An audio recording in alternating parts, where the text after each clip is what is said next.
Yo, what's good, YouTube? This is Jay from TNJ, and you guys know what time it is. Madden 20 is right around the corner, and in this franchise this year, we're going to try to create legends. And just looking at the landscape of the NFL this year is going to be exciting. So you guys get to vote this year. Let's get into the teams.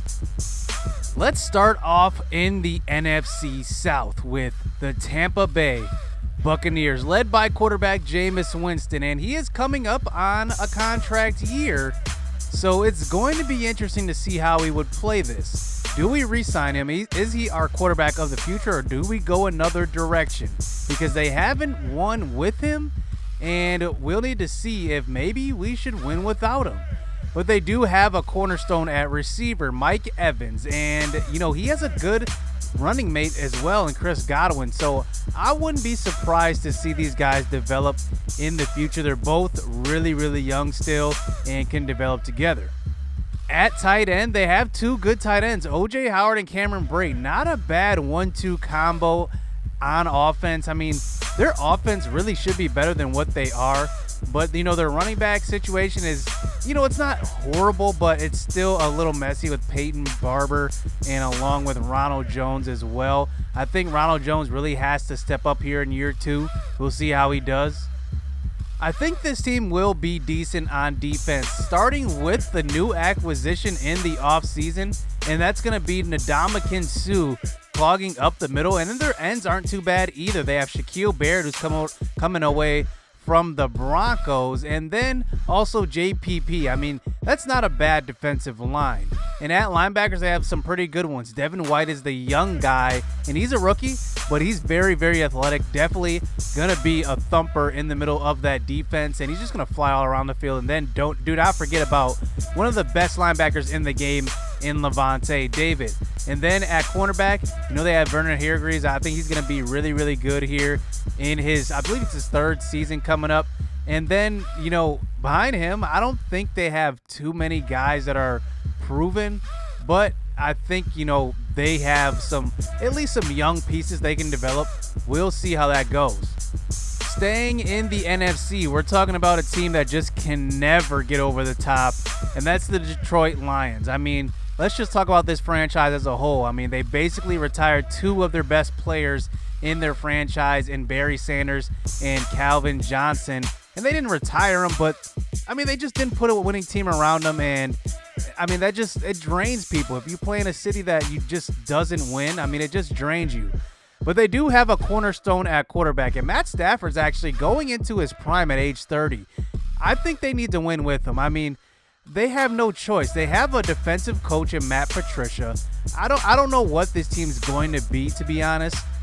And they're stuck. They're stuck in a division that's really good. With the Bears, they acquire Khalil Mack. And then you look at the Vikings, they have a trio on offense, Dalvin Cook, Thielen, and Diggs. I mean, they are just unstoppable on offense as well if they can put it all together. And then there's the Lions. I mean, they really have to develop behind, obviously, the Packers as well, but they have to develop some guys. I think that's going to have to be how they build their team, because free agents are going to go there because, they're going to get paid, but nobody's going to want to stay there because they don't really win. They do have a couple of interesting guys with Romeo Okwara and then also Trey Flowers at defensive end. I really want to see what they can develop into together. Then they have Snacks Harrison as well on the defensive line, and then Big Play Slay in their secondary. It's going to be interesting to see this team. I don't know. I could see them being the second best team in the division, but I can also see them being the worst by a long shot. I mean, they're just a hit or miss team. I don't know what they're going to do, but they definitely have some young pieces. We'll see how they develop. And then, hey, let's not forget about one of the best tight ends coming out of college this year, TJ Hawkinson. He's going to be a maniac. Now that brings us to the AFC. The first team will be the New York Jets. And let's just talk about this AFC East. I mean, they've just been stuck in limbo behind Tom Brady and the Patriots, it seems like, every single year. No team can get over the hump, but I think Sam Darnold's got a chance at quarterback. I mean, he's really young still. He's still got years to develop. It would be fun to develop him. He's got some athleticism as well. Le'Veon Bell at running back. That is going to be a lot of fun as well to see that offense with him behind him. And you know what? Their receiving core isn't too bad. Robbie Anderson can take the top off of a defense. And Nunwa is kind of a guy that just fights for yardage. He's still in his mid-20s. And then Jamison Crowder is a decent slot receiver who actually has been pretty underrated as a slot in the league. And then they have Herndon at tight end, another young guy that was out of Miami last year. Their defense is where they shine, and this is where the Jets have always shined, it seemed like probably the last 10 years. Leonard Williams, Henry Anderson, and also Quinnen Williams, the rookie. They're going to be unstoppable up front. If Quinnen Williams can figure it out quickly, I mean, watch out for these guys. Ja'Kai Polite out of Florida. He's a good pass rushing outside linebacker. Watch out for him. And then we all know about Jamal Adams in the secondary. He's going to come down and be a box safety, a cover safety, whatever you need him to be. He's an all-around guy. And this team is young. They can develop a little bit. They can be good. Now let's talk about the final rebuild that we could possibly do, the Dolphins. And they do have a young quarterback that's very, very unproven though. Josh Rosen, he definitely didn't have a good first season with the Cardinals, and they decided to go a different direction and traded him to the Dolphins. And then they have a young running back though, Kenyon Drake, who's actually pretty good. I was really surprised that the season he had last year, he actually turned out to be a really serviceable weapon. I think that, you know, given him and Kalen Ballage together, I think they can develop into something really, really nice. But who knows with this team, because they do not have a good roster top to bottom. They have pieces, but I don't know if they can necessarily put it all together. Even their receiving core, I mean, there's no clear-cut number one guy here. Albert Wilson, Kenny Stills, and Devontae Parker are all good players, but nobody's really separated themselves from the pack.